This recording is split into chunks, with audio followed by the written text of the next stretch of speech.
to deliver the pièce de résistance. Yeah. Yes. What we all have been waiting for. Yes. Let us give her a round.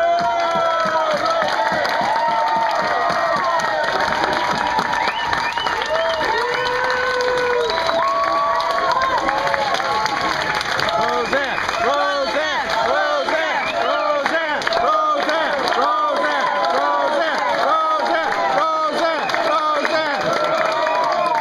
You rock! Go, Rosie.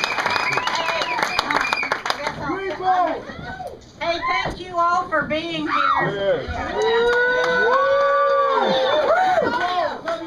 Hey, thank you all for being here.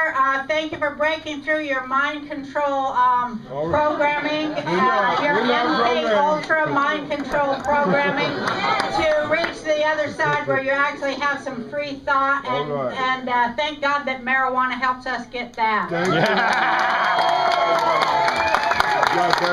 It really does help you break programming. It helps you remember what's real and what has value. Thank you. Okay, so here's my speech. Should I go over there, Cynthia? Or just... She can stay there. Okay, whatever. I just got these new trifocals too, and it's like I can't even... I'm not very good at seeing yet.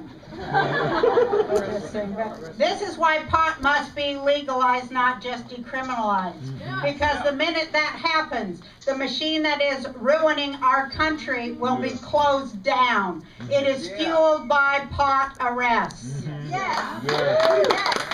in 10 prisoners in jail are there for pot in America. And they are there largely due to racial profiling, which helps government arrest young males in poor neighborhoods at the height of their strength, where they can be brutalized and used as prison labor and get paid 22 cents an hour. 90% of all the house paint sold in America was manufactured by prison labor in America.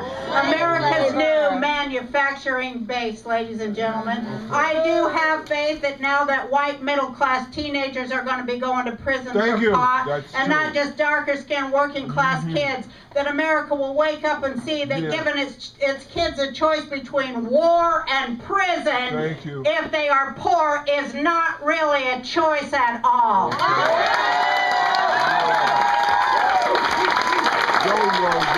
Especially when the cost of a college education is far less expensive to those who foot the bill for the prison military industrial complex, which is you. Which is the taxpayers, most of whom smoke pot, or many of whom smoke pot. Locking up your own tax base is simply stupid. When the prison military industrial complex is closed down, then we'll be able to grow hemp, which will save all of our asses.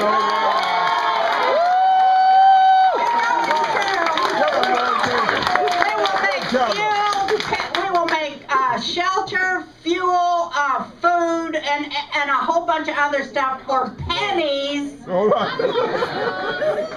Without illegal pot, the war on drugs will end, which is good since the war on drugs is really a war for drugs. Waged by rich people on prescription drugs against poor people on street drugs. The war on drugs is a class war. The war on drugs is a drug war's wet dream.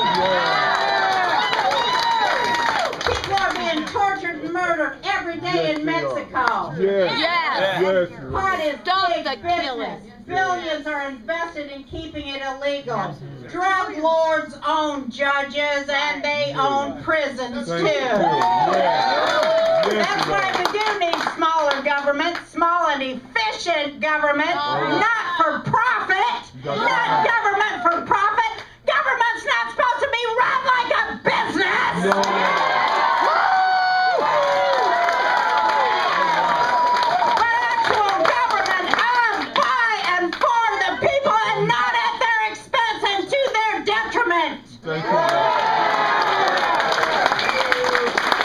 Pot will help us to get rid of Thank you. Yeah. And our PTSD and damn near every other ailment to mankind. It's the truth. Yeah. Since it's now been pretty much scientifically proven that THC has an effect on cancer, on childhood leukemia, and a whole bunch of other things. And I should know, as I played Connie Cancer in the movie Pot Cures Cancer, which I was lucky enough to be in with Malcolm McDowell, who played Kurt Cannabis. You can get it on YouTube. Many Americans who've been bankrupted by cancer treatment will be happy as hell if you let them have their good medications and grow them at home by themselves, like you said.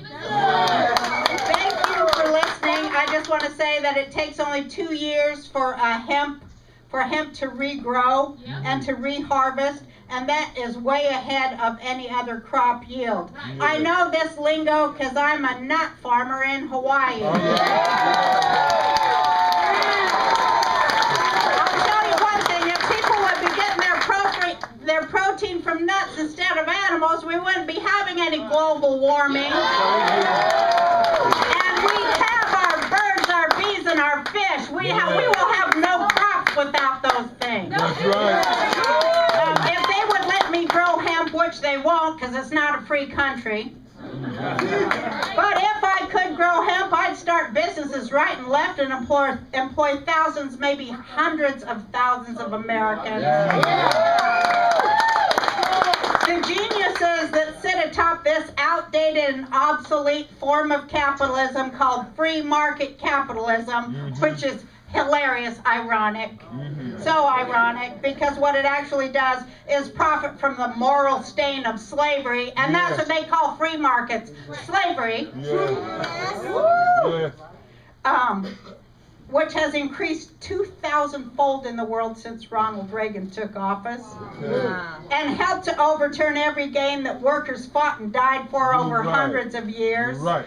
It means less than nothing to billionaires that they cause the death of entire communities at whim, and then they turn around and fund the Right to Life movement, who don't give a damn for any baby or any fetus anywhere on earth.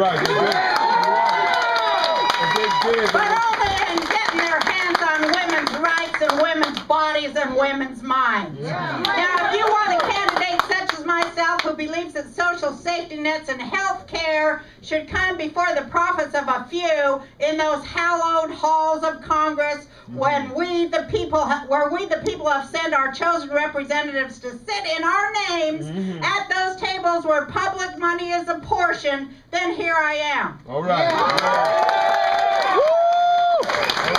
The public money, sirs and madams in government, belongs to the public. Yes, it does. Not to no big contractors, but to the future generations of America. This system of racial inequality upon which the prison military-industrial complex is based is the world's most profitable business. It actually gets a payout when somebody's arrested and when they are detained and when they are sentenced too. Who pays for this failed system of endless war, endless debt, and endless death? Pot smokers!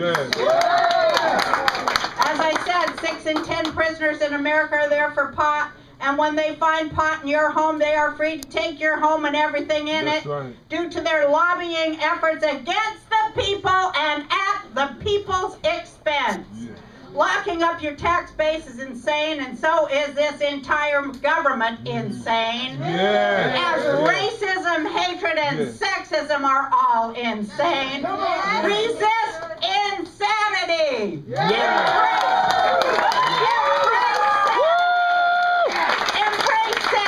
And what is sanity?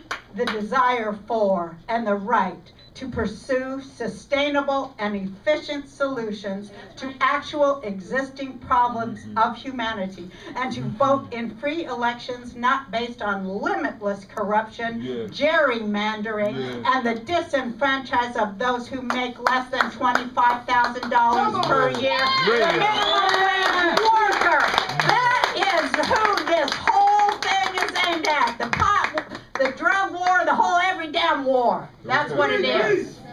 Marijuana helps us to resist mind control, and it is the most effective weapon against that. And that's why it is the most feared of all drugs. Without mind control, the people would demand representational government that works for, not against their life, liberty, and pursuit of happiness.